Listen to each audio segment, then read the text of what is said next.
Hello friends, मेरा नाम है शुभम राव और आप सभी को स्वागत है हमारे नए YouTube channel study with NITs में। मैं खुद एक एनआईटीएन हूं और मैं एनआईटी रायपुर से बीटेक हूं इलेक्ट्रिकल इंजीनियरिंग में। जैसा कि आपको पता होगा कि हमारे पर्यावरण सब्जेक्ट की लगातार वीडियो सीरीज चल रही है एसीएफ एग्जामिनेशन के रिगार्डिंग। अगर आपने प्रीवियस लेक्चर्स नहीं देखे तो आप ऊपर जाइए आई बटन पर, आपको वीडियो का लिंक मिल जाएगा। आप लिंक पे टैप करके पहले उन वीडियोस को देखिए, उसके बाद इस लेक्चर में आएंगे तो आपको चीज़ें ज़्यादा क्लियर होंगी। इसके अलावा मैंने सीजी व्यापम के कंप्यूटर सब्जेक्ट का 21 वीडियो का कंप्लीट पैकेज बना दिया है। अगर आपको वीडियो देखने हैं तो आप ऊपर जाइए आई बटन पे, आप लिंक पर टैप करके उन वीडियोस को भी देख सकते हैं।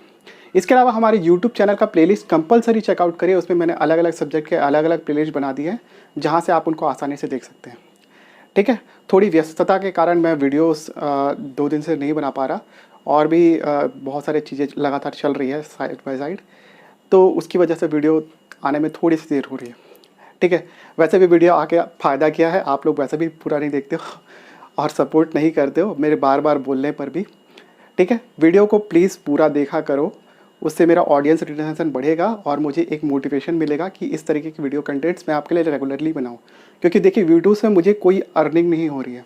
ठीक है, मेरे दूसरे चैनल से मुझे अर्निंग होती है, यहाँ से मुझे अर्निंग नहीं हो रही है। आप लोग ना तो लाइक करते हो ना तो कुछ कमेंट करते हो। ठीक है, शेयर तो भूल ही जाओ, कहीं नहीं करते हो, मुझे पता है। ठीक है, तो अगर आपका रवैया ऐसा ही रहा तो मुझे वीडियो बनाने में उतना मज़ा नहीं आएगा, ऑनेस्टली बोलो तो।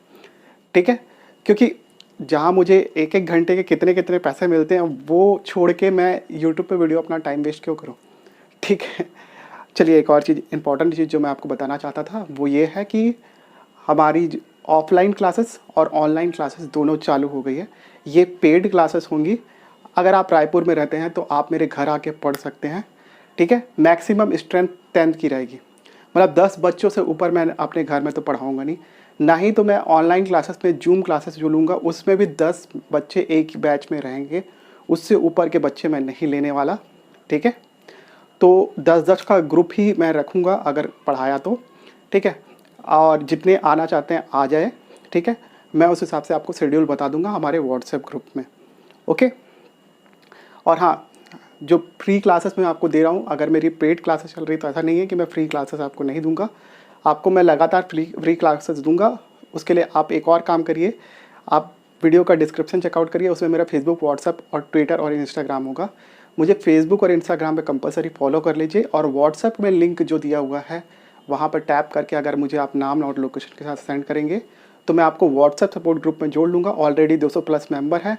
ठीक है, वहाँ पे मैं आपको करंट अफेयर और इन फ्यूचर जितने भी सारे आपको मटेरियल देने वाला हूँ वो वहाँ पे दूंगा। इसके अलावा मेरे वीडियो से संबंधित सारी जानकारी और जितनी भी ऑनलाइन ऑफलाइन क्लासेस की जानकारी वहाँ पे आपको मिलती रहेगी रेगुलरली। ठीक है, तो प्लीज़ ज़्यादा से ज़्यादा ग्रुप का हिस्सा बनिए।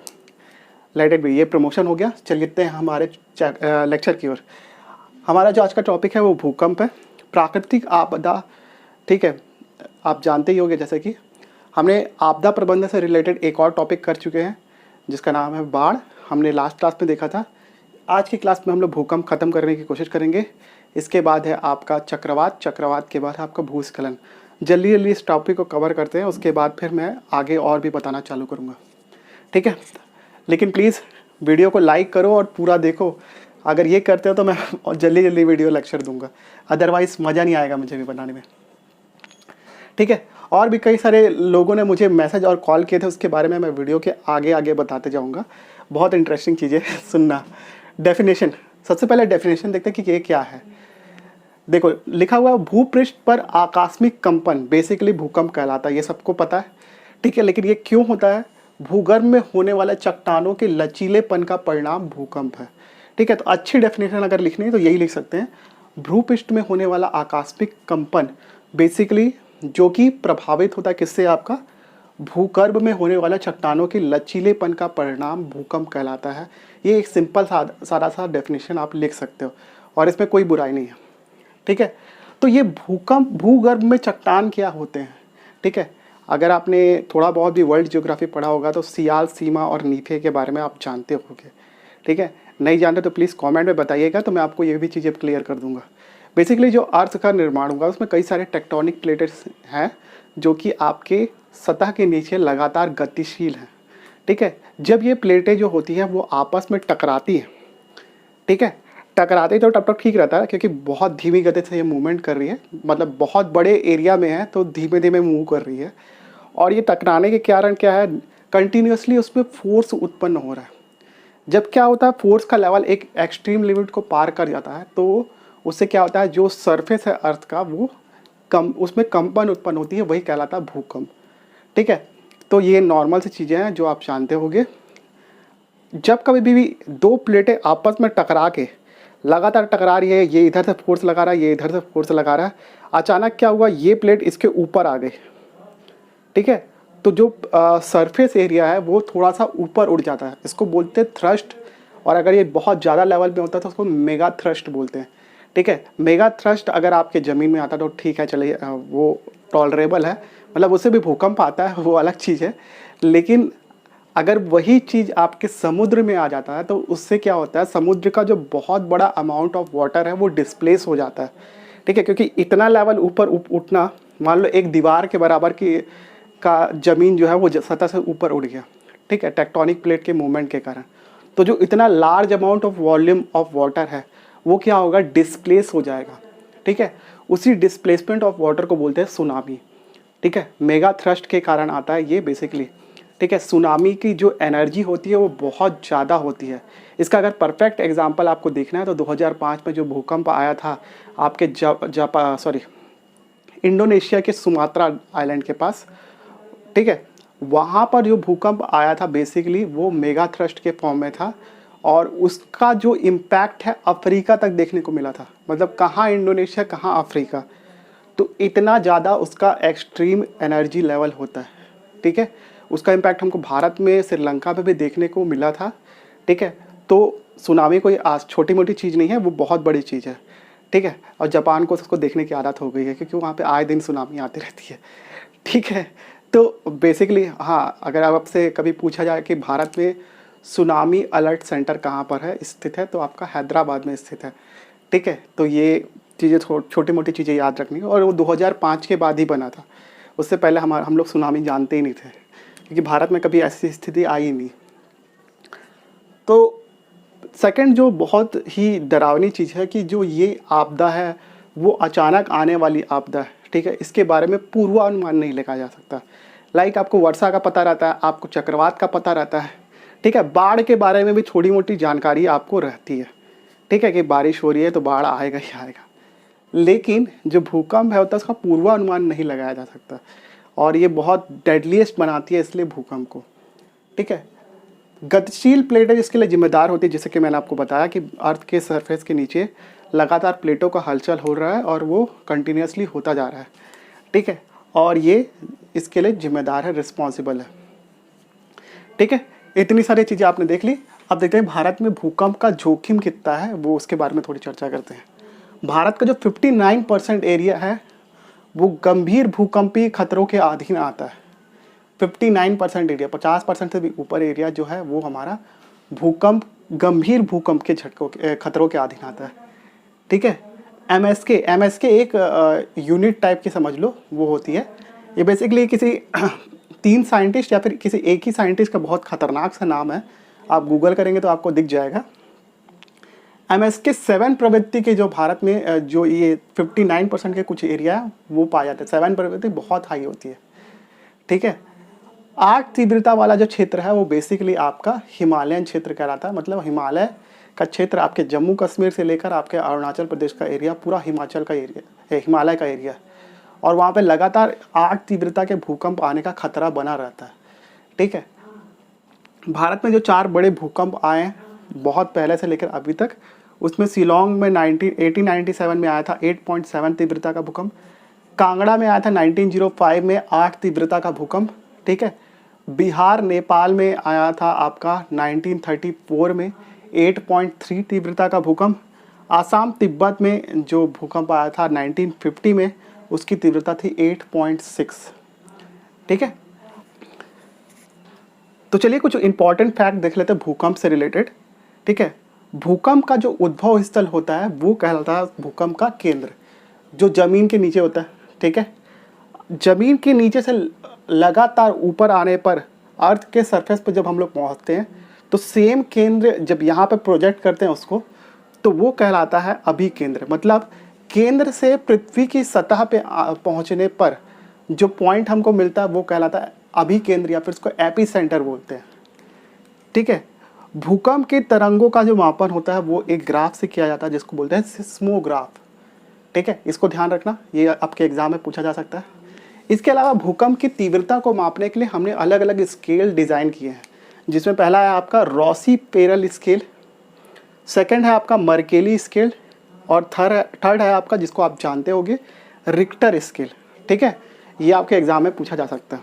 ठीक है, तो ये था बेसिक भूकंप के बारे में कुछ चीज़ें।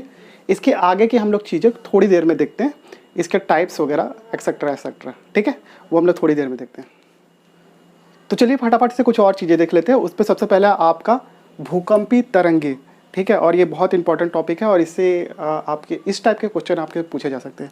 इस बार मेरे ख्याल से CGPSC प्रीलिम्स एग्जामिनेशन में इससे रिलेटेड एक क्वेश्चन आया था, वो हम लोग देखते हैं। ठीक है, पहला है आपका प्राथमिक तरंग, या फिर इसको प्राइमरी वेव भी बोलते हैं, या फिर इसको ऊर्ध्वाधर तरंग भी बोलते हैं। ऊर्ध्वाधर तरंग मतलब इसको आपके लॉन्गिट्यूडिनल वेव बोलते हैं। ठीक है, लॉन्गिट्यूडिनल वेव। ठीक, पहला चीज़ तो ये है कि ये सब हर माध्यम में गति कर सकती है। ठीक है, भूकंप की ये तरंग जो है हर माध्यम में गति कर सकती है और इसकी स्पीड होती है 8 किलोमीटर प्रति सेकंड। ठीक है, और ये सबसे अधिक तीव्र गति से गति करती है। ठीक है, जितनी भी तीनों तरंगों में से सबसे तीव्र जो होती है वो आपकी प्राथमिक वेव या फिर प्राइमरी वेव होती है। ठीक है, ये एक प्रकार की अनुदैर्घ्य तरंग होती है। अनुदैर्घ्य तरंग मतलब क्या होता है? ठीक है, जस्ट लाइक आपके साउंड वेव जो होती है वो भी एक प्रकार की अनुदैर्घ्य तरंग होती है। ठीक है, इसको पी तरंग भी बोलते हैं। ठीक है, अनुदैर्घ्य तरंग का मतलब यही होता है जिसमें माध्यम के कण जो होते हैं वो तरंग के संचरण की दिशा के पैरेलल गति करते हैं। ठीक है, दैट इज कॉल्ड आपका अनुदैर्घ्य तरंग। ठीक है, नहीं समझ में आया तो यार फिजिक्स पढ़ना पड़ेगा उसके लिए, बस यही है। अब मैं इसमें कोई इलाज नहीं कर सकता। एक बहुत अच्छा आपको किस्सा सुनाता हूँ। अभी 2-3 दिन पहले की बात है। एक बंदा आके मुझे फ़ोन करता है और बोलता है कि सर मैं यहाँ से बोल रहा हूँ, मतलब जगह का नाम, और उस बंदे को मैं पॉइंट आउट भी नहीं कर रहा। ठीक है, उसने मेरे को कॉल किया और मेरे से पूछ रहा कि सर आप पढ़ाते हो? तो मैं बोला हाँ पढ़ाता हूँ यार, आपने कहीं ना कहीं से तो मेरे वीडियो देखे होंगे तभी तो आप मेरे से कॉल कर रहे हो। तो बोलते हैं हाँ आपके वीडियो देखा, बहुत अच्छे लगे मुझे, ऐसा लगे सर एक काम करिए ना प्लीज़, आप जैसे आप पर्यावरण सब्जेक्ट के वीडियो दे रहे हो वैसे आप ना मुझे फिजिक्स के भी वीडियो दीजिए। ठीक है, तो मैं बोला कि ठीक है, मैं उसके रिलेटेड मैं वीडियो अगर डालूंगा तो मैं आपको बता दूंगा, आप व्हाट्सएप ग्रुप में जुड़ जाओ। ठीक है, नहीं बोलता है कि सर नहीं, अब पर्यावरण सब्जेक्ट रहने दो, आप मेरे को फिजिक्स की वीडियो ला के दो। ठीक है, मैं आपसे एक चीज़ बोलना चाहता हूँ, मैं यहाँ पे कोई चैरिटी करने नहीं बैठा हूँ, टू बी ऑनेस्ट। ठीक है, आपको मैं वीडियो लेक्चर दे रहा हूँ, आप वीडियो लेक्चर लो यार। ठीक है, इसमें आप अपनी डिमांड क्यों रख रहे हो कि मैं आपको ये सब्जेक्ट ला के दूँ? ठीक, मैं फिज़िक्स बहुत अच्छे से पढ़ा सकता हूँ। जितने भी यहाँ के कोचिंग इंस्टीट्यूट होना है जाके पता कर लेना। ठीक है, जितने भी कोचिंग इंस्टीट्यूट मैं चैलेंज देता हूँ हर किसी को। ठीक है, मैं ये बोल रहा हूँ कि मैं उन लोग से भी अच्छा पढ़ा सकता हूँ, इतना मेरे में कैपेसिटी है फिजिक्स पढ़ाने की। ठीक, NIT रायपुर में ऐसी फर्जी टाइप से सर्टिफिकेट लेके नहीं पहुँच गया। जनरल कैटेगरी में क्वालिफाइड हूँ और एक इलेक्ट्रिकल इंजीनियर हूँ, तो मैं समझ जाओ आप लोग फिजिक्स में पढ़ा सकता हूँ काफ़ी अच्छे से। ठीक है, आप लोग ये सोचते हो कि ना मैं हर चीज़ आपको ना फ्री में दे दूँ। ठीक है, और आप सपोर्ट तो करते हो नहीं। ठीक है, टू बी ऑनेस्ट आप लोग सपोर्ट बिल्कुल नहीं करते, मुझे पता है। फ्री में हर चीज़ लेने का क्यों ये सोच रहे हो यार? मैंने उसको बोला कि भाई मैं 3,000 रुपये चार्ज करूँगा, फिर बोलता है कि फला कोचिंग वाले इतना चार्ज कर रहे हैं।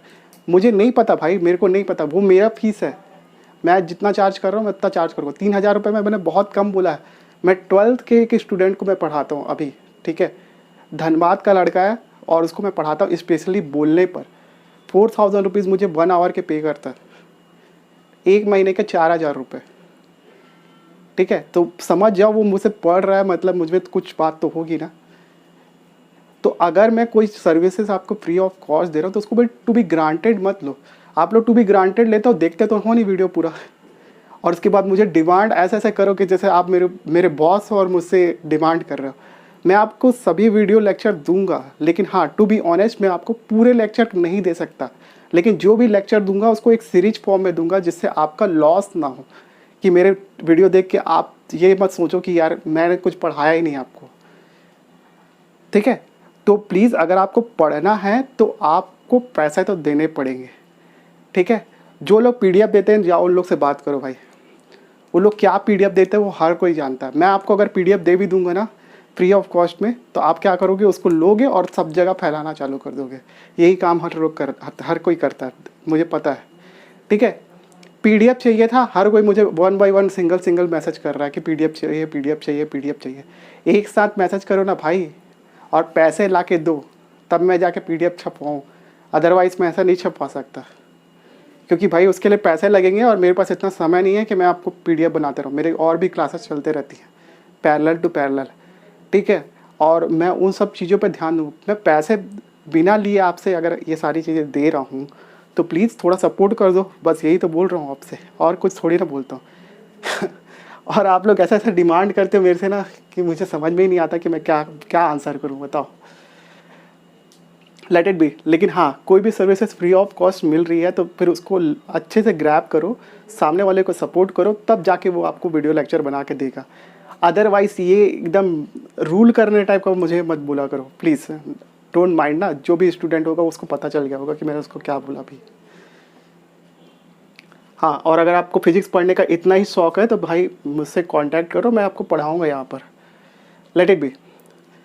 द्वितीयक तरंग या फिर अनुप्रस्थ तरंग या फिर गौड़ तरंग क्या होती है उसको देखते हैं। सबसे पहले देखेंगे ठोस माध्यम में ही ये गति कर पाती है, जैसा कि ये तीनों माध्यम में गति कर पाती थी, ये केवल ठोस माध्यम में गति कर पाती है, बाकी जो माध्यम है उस पर ये ट्रैवल नहीं कर पाती। ठीक है, नेक्स्ट है इसकी जो स्पीड होती है वो 4 किलोमीटर प्रति सेकेंड होती है। ठीक है, और ये सिमिलर लाइक प्रकाश तरंगों की भांति होती है। ठीक है, एस तरंग इसको बोलते हैं, एक सेकंड नाम है इसका, एस तरंग। ठीक है, सेकेंडरी वेव। ठीक है, यहाँ पे लिखा हुआ ये अनुप्रस्थ तरंग होती है। अनुप्रस्थ तरंग का मतलब क्या होता है? ठीक है, अनुप्रस्थ तरंग वो तरंग होती है जो कि जिसमें माध्यम के कण जो होते हैं वो तरंग की संचरण की दिशा के लंबवत गति करते हैं। ठीक है, मतलब तरंग ऐसे, अच्छा तरंग मूव करती कि नहीं करती? तरंग में माध्यम के कण मूव नहीं करते हैं, पहली चीज से याद रखना, मूव करते हुए प्रतीत होते हैं। ठीक है, ध्यान रखना ना। रस्सी को ऐसा हिलाता है तो क्या रस्सी क्या आगे जाती है? क्या दिखती है बस वो क्या आगे जा रही है ऐसे करके, लेकिन वो क्या है एक्चुअल में उसी प्लेस पे रहती है और ऊपर नीचे ऑसिलेट करते रहती है। ठीक है, उसको तरंग बोलते हैं। फिजिक्स पढ़ो भाई, मैं बोल तो रहा हूँ फिजिक्स पढ़ो, मुझसे पढ़ो, पर्सनली पढ़ो। लेकिन नेक्स्ट है एल या फिर धरातली तरंग इसको बोलते हैं। एल का मतलब सिंपल है आपका, इसको HD लव करके एक साइंटिस्ट ने खोजा था, जिसको लव तरंग भी बोलते हैं इसी साइंटिस्ट के नाम पे, और इसकी स्पीड सबसे धीमी होती है 1.5 से 3 किलोमीटर प्रति सेकंड। ठीक है, तो ये हो गया आपके 3 कैटेगरी की भूकंपीय तरंग। ठीक है, हमने देख लिया। इसके बाद देखते हैं भूकंप क्षेत्र। सबसे पहले है आपका अत्यधिक। अत्यधिक मतलब जहाँ पे सबसे ज़्यादा जो डेंजरस इलाका है भारत में कौन सा है? ठीक है, इसको जोन 5 भी बोलते हैं, मतलब सबसे ज़्यादा यहाँ पर भूकंप आने के चांसेस है। जैसे कि आपका अंडमान निकोबार हो गया, कच्छ हो गया, कच्छ मतलब गुजरात का कच्छ। ठीक है, हिमाचल प्रदेश हो गया, उत्तराखंड हो गया, जम्मू एंड कश्मीर, ये जोन 5 में आता है और यहाँ पे 9 तीव्रता के आसपास का भूकंप आ सकता है कभी भी। ठीक है, अति तीव्र मतलब ये भी लगभग सिमिलर टू ये तीव्र अत्यधिक के आसपास होता है।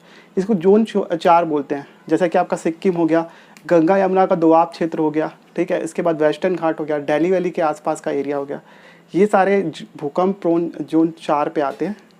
इसके बाद है मध्यम तीव्रता, और यहाँ पे भूकंप आने की संभावना लगभग नेग्लिजिबल रहती है। नेग्लिजिबल तो नहीं कह सकते, बहुत कम भूकंप आते हैं। ठीक है, लाइक आपका जोन 3 केरल, झारखंड, बिहार, छत्तीसगढ़ और MP। ठीक है, ज़्यादातर अगर आप ये ऑब्ज़र्व करोगे जहाँ पे माइनिंग होती है, माइनिंग मतलब आपका खुदाई ज़मीन के नीचे। ठीक है, आप लोग कोयला वोयला निकालते हैं छत्तीसगढ़ में, आपको पता होगा। वैसे झारखंड में भी कोयला वगैरह निकालते हैं। जहाँ पे माइनिंग होती है वहाँ पर भूकंप आने की संभावना बहुत कम रहती है, क्योंकि ऐसे क्षेत्रों को चूज़ किया जाता है जहाँ पर भूकंप ना आए।